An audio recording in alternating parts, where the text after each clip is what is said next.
how to install and use two messenger apps on iPhone.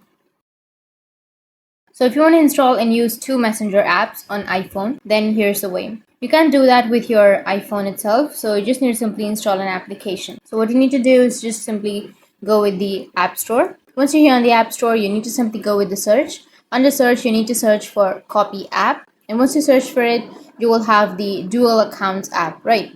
So you just need to simply go with Get, which is on the right side, and you need to install the application. Once you install the application, open the application, go with the upper right, which has that plus icon, and here you will have all of the applications, right, like Facebook, Instagram, WhatsApp, Twitter, Gmail, and everything. So if you want to have messenger application, then you just need to simply go with the messenger and go with the right side and simply choose the messenger. Once you've chosen, go with the upper right, which has that tick, and then your messenger will be added. And that's how you can get and use two messenger apps on your iPhone. And if you have any questions, feel free to comment below. Thanks for watching.